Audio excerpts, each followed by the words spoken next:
perhaps the truest reason as to why I'm never pleased with my own existence is because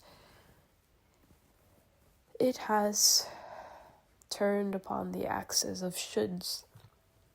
Every decision I've ever made from my youth into my adulthood has been founded upon shoulds. Things I felt that I needed to do in order to keep others happy with me, pleased with me, not upset at me. Things that I thought I should do in order to project this sort of composed persona, this capable, strong, only daughter. This only daughter that never caused inconvenience to her parents who were already busy or struggling.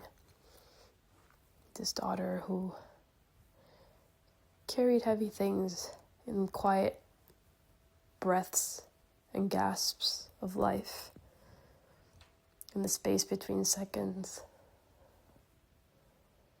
because she didn't know how to show someone a fraction of vulnerability without collapsing into pieces in front of them, without being labeled messy or too much, excessive, without being reprimanded to tone it down, to contain it, to fix it.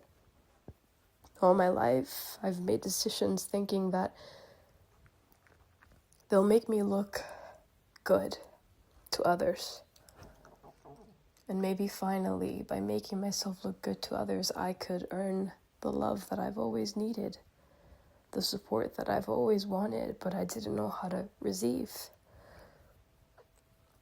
But it turns out that following all these shoulds doesn't really bring you closer to worthiness. It just distances yourself from your core. It creates dissonance, identity dysphoria. I don't know if that's the proper term. Identity dysmorphia, I guess, is the right word. I don't know who I am, and I don't think I've ever known who I am. I've always been trying to put on these masks and perform for others, and I thought that was enough. But it's not. It's not enough.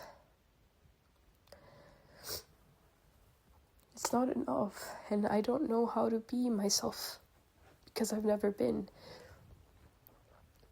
And I think that I buried her under all these masks and performances. I don't think I can find her again. And if I do, even after digging for hours, maybe she's not alive anymore.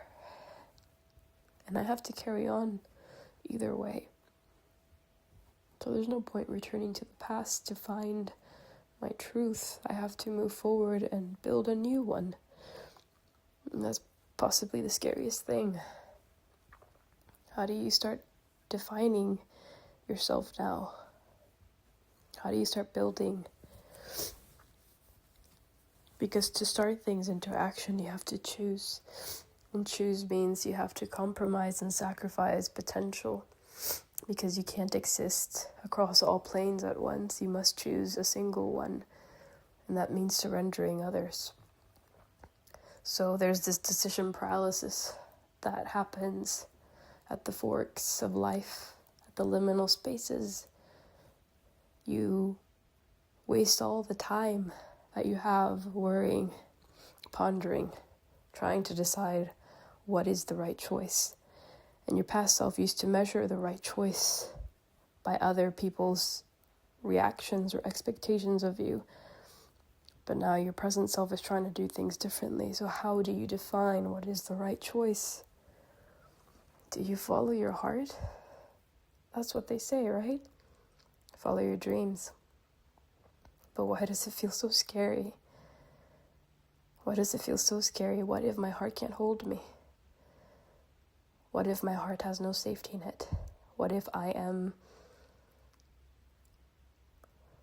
walking a tightrope and I fall and there's no one to catch me?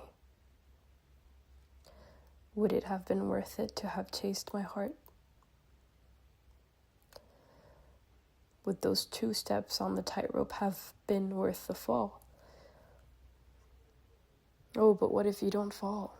Of course, that's also a possibility. What then? Perhaps we fear success more than we fear the failure. Because how can you even picture yourself living the life that you've always desired?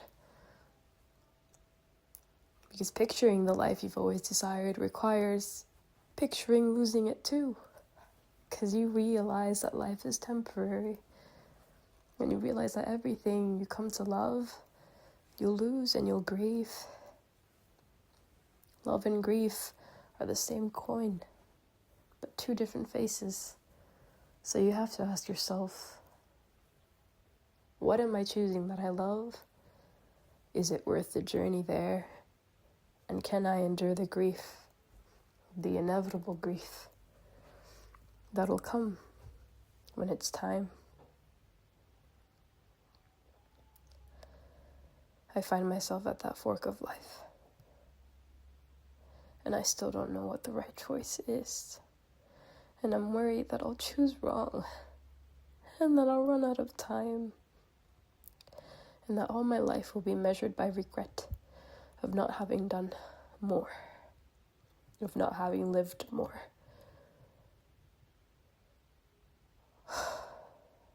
And eventually I might start hating myself for not being more.